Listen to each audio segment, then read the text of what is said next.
SRH food சேனலின் அன்பான வணக்கம் ஃப்ரெண்ட்ஸ். இங்கே பாருங்கள், பாலக்கீரை உருளைக்கிழங்கு கிரேவி மசாலா சப்பாத்தி ரெடி பண்ணியிருக்கேன். ரொம்ப சூப்பராக இருக்கும் ஃப்ரெண்ட்ஸ். வாங்க ஃப்ரெண்ட்ஸ், வீடியோக்குள்ளே போகலாம். மசாலா சப்பாத்தி கிரேவி ரெடி பண்ணியிருக்கேன். லஞ்ச் பாக்ஸுக்கு நம்ம ரெடி பண்ணி கொடுக்கலாம். ரொம்பவே நல்லாயிருக்கும் ஃப்ரெண்ட்ஸ். இங்கே பாருங்கள் ஃப்ரெண்ட்ஸ், எவ்வளோ ஒரு நைஸாக சாஃப்டாக இருக்குது பாருங்கள் சாப்பிட்றதுக்கு.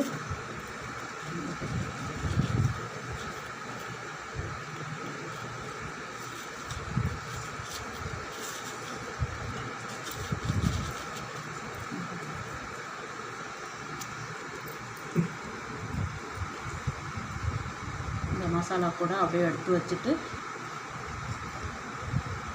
ஃப்ரெண்ட்ஸ், ரொம்பவே சூப்பராக இருக்கும் ஃப்ரெண்ட்ஸ் சாப்பிட்றதுக்கு. இந்த சப்பாத்தி கூட இந்த கிரேவி நல்லாயிருக்கும். ரைஸுக்கும் சூப்பராக இருக்கும் ஃப்ரெண்ட்ஸ் சாப்பிட்றதுக்கு. பாருங்கள், சீக்கிரமாகவே காலி ஆகிடும் இந்த கிரேவி. பாருங்கள், 2 உருளைக்கிழங்கு கட் பண்ணி தண்ணி விட்டு குக்கரில் மூடி வேக வச்சிடலாம் ஃப்ரெண்ட்ஸ். 5 விசில் வந்தால் போதும் ஃப்ரெண்ட்ஸ். உருளைக்கிழங்கு நல்லா வெந்துடுது. அப்படியே தோல் நீக்கிட்டு சின்ன பீஸாக கட் பண்ணிக்கலாம் ஃப்ரெண்ட்ஸ். இங்கே பாருங்கள், பாலக்கீரை பாருங்கள், க்ளீன் பண்ணி வாஷ் பண்ணி எடுத்து வச்சுருக்கேன்.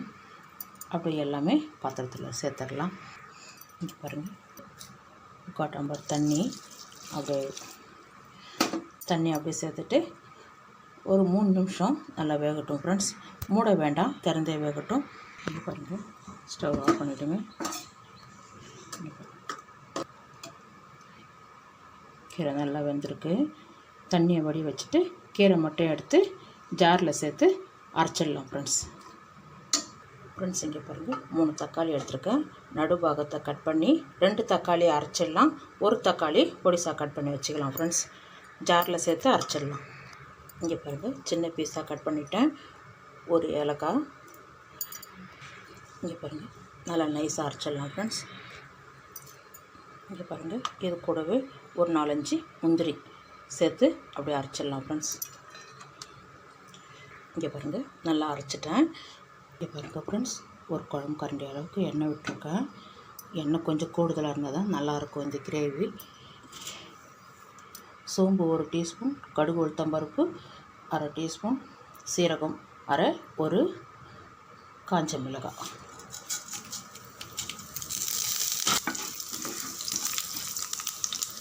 நல்லா பொரியட்டும். இது பாருங்கள், 2 வெங்காயம். வெங்காயம் பாதி அளவுக்கு வதங்கினா போதும்.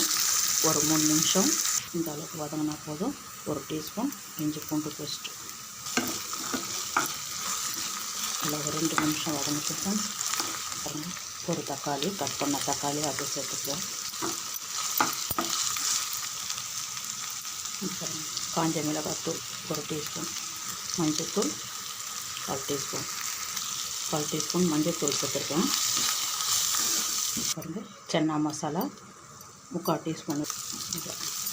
டீ சிம்மில் வைங்க. மசாலா சேர்த்துட்ட வரைக்கும் அதிகமாக வைக்கக்கூடாது. தயிர் ஒரு 5 டீஸ்பூன் எடுத்துருக்கேன். ஒரு 3 நிமிஷம் நல்லா வதங்கிட்டேன். இது பாருங்கள், நல்லா வதங்கிருக்கு. எண்ணெயும் நல்லா பிரிஞ்சு வந்திருக்கு பாருங்கள். தயிர் எடுத்த பாத்திரத்தில் தான் வச்சுருக்கேன். பச்சை மிளகாய் இந்த மாதிரி சின்ன சைஸாக கட் பண்ணியிருக்கேன்.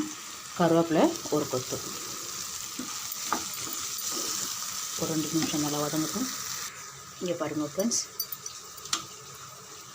தோல் நீக்கிட்டேன். இந்த ஒரு பாதி மட்டும் எடுத்து வச்சுக்கிட்டேன்.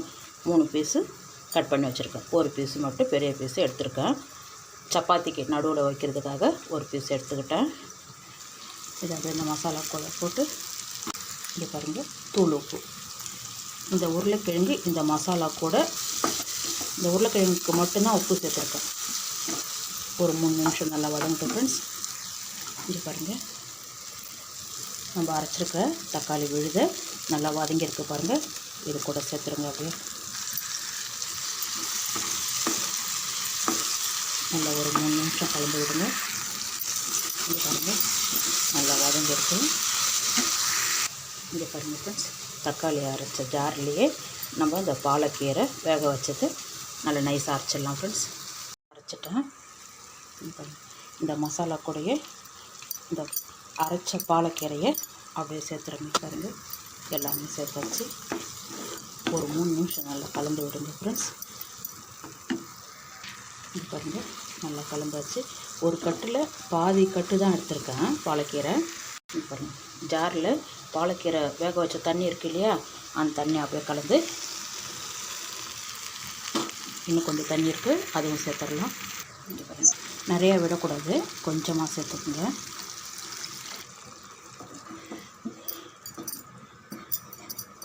நல்லா கலந்து விடுங்க. இங்கே பாருங்கள், உப்பை வந்து இந்த கீரையும் சேர்த்துருக்கிறதால கரெக்டான அளவுக்கு உப்பு சேர்த்துக்கலாம் ஃப்ரெண்ட்ஸ். கலந்து விடுங்க, செக் பண்ணிக்கோங்க. ஏற்கனவே உருளைக்கிழங்குலேயும் சேர்த்துருக்கோம், இப்போ கீரை சேர்த்த பிறகு கொஞ்சம் உப்பு சேர்த்துருக்கேன். செக் பண்ணிவிட்டு நல்லா கலந்து விட்டுடுங்க. இங்கே பாருங்கள், அப்படியே மூடி வைங்க ஒரு 5 நிமிஷம். இங்கே பாருங்கள், ரெடியாக இருக்குது.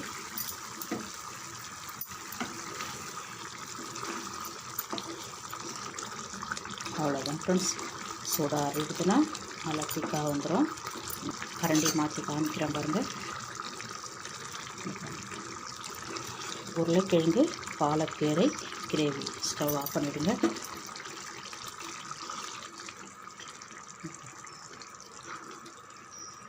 சூப்பராக இருக்குது பாருங்கள்.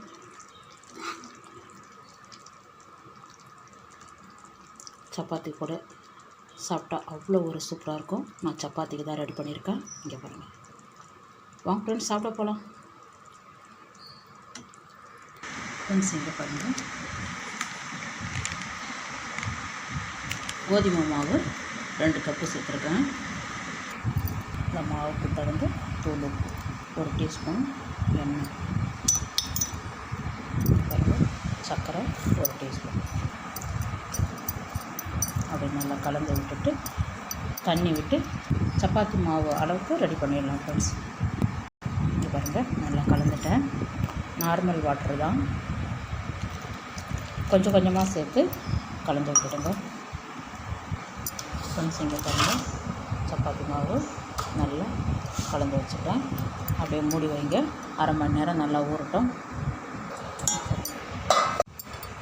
ஃப்ரெண்ட்ஸ். இங்கே பாருங்கள், மாவு நல்லா ஊறி இருக்குது.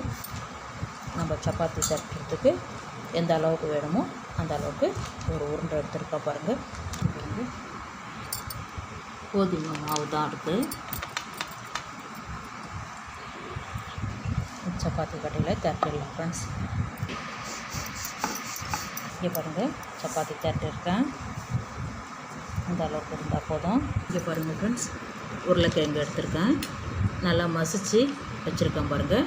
வெங்காயம் பொடிசாக கட் பண்ணியிருக்கேன், பச்சை மிளகாய், காஞ்ச மிளகாத்தூள், மஞ்சத்தூள், உப்பு, கொத்தமல்லி இலை சேர்த்து நல்லா கலந்து வச்சுருக்கேன் பாருங்கள். இது கொஞ்சமாக ரெடி பண்ணுறதால அப்படியே சேர்த்துருக்கேன். நிறையா சேர்க்குற மாதிரியா இருந்தாக்கா நம்ம எண்ணெயில் வதக்கி சேர்த்துக்கலாம் ஃப்ரெண்ட்ஸ். சப்பாத்தி மாவில் அப்படியே உள்ளே வச்சுருங்க.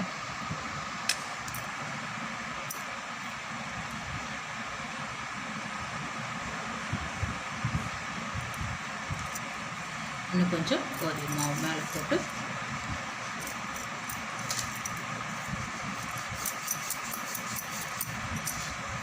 அப்படியே தட்டிடலாம் ஃப்ரெண்ட்ஸ். இங்கே பாருங்கள், அப்படியே ஸ்கொயர் ஷேப்லேயே திரட்டியிருக்கேன்.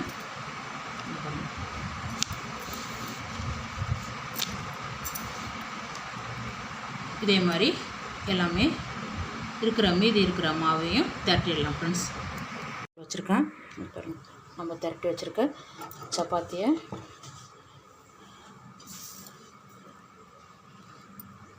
ஃபஸ்ட்டு சூடு ஏறிட்டோம், லைட்டாக திருப்பிட்டு அதுக்கப்புறம் எண்ணெய் விட்டுடலாம்.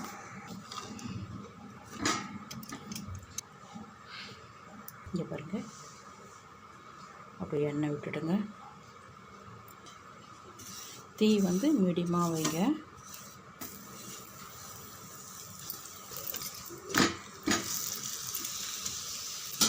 இந்த சைடும் கொஞ்சம் எண்ணெய் விடுங்க.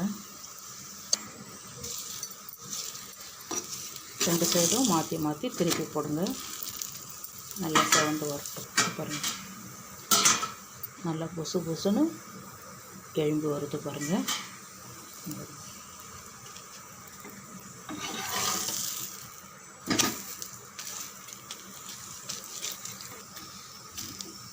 நல்லா மாவு உள்ளெல்லாம் நல்லா வேகணும். மீடியமாக வச்சு அடிக்கடிக்கு திருப்பி போட்டு எடுங்க. இங்கே பாருங்கள், சூப்பராக ரெடி ஆகிடுது. எடுத்துடலாம் ஃப்ரெண்ட்ஸ். நல்லா கமகமான வாசனையாக இருக்குது. அங்கே பாருங்க, சூப்பராக சப்பாத்தி ரெடி பண்ணியிருக்கேன். இங்கே பாருங்கள், இன்னும் ஒன்றும் சேர்த்துருக்கேன். இங்கே பாருங்கள், வாங்க ஃப்ரெண்ட்ஸ் சாப்பிட போகலாம். சூப்பரான மசாலா சப்பாத்தி ரெடி. இந்த கிரேவி கூட சேர்த்து சாப்பிடுங்க, ரொம்ப சூப்பராக இருக்கும் ஃப்ரெண்ட்ஸ். இங்கே பாருங்கள், இதே மாதிரி மீதி இருக்கிற மாவையும் இதே மாதிரி போட்டு எடுத்துடலாம் ஃப்ரெண்ட்ஸ். இங்கே பாருங்கள், பாலக்கீரை உருளைக்கிழங்கு கிரேவி ரெடி பண்ணியிருக்கேன். ரொம்பவே சூப்பராக இருக்கும் ஃப்ரெண்ட்ஸ். இந்த சப்பாத்திக்கு, மசாலா சப்பாத்திக்கு ரொம்ப ரொம்ப சூப்பராக இருக்கும் ஃப்ரெண்ட்ஸ். இங்கே பாருங்கள், சாதாரண சப்பாத்தி கூட நம்ம ரெடி பண்ணலாம், ரொம்ப நல்லாயிருக்கும் ஃப்ரெண்ட்ஸ். இந்த வீடியோ பிடிச்சிருந்தா லைக் பண்ணுங்கள், ஷேர் பண்ணுங்கள், கமெண்ட் பண்ணுங்கள். மறக்காம நம்ம சேனல் சப்ஸ்கிரைப் பண்ணுங்கள். அப்படி பக்கத்தில் இருக்க பெல் ஐக்கன் கிளிக் பண்ணிடுங்க. Thank you friends.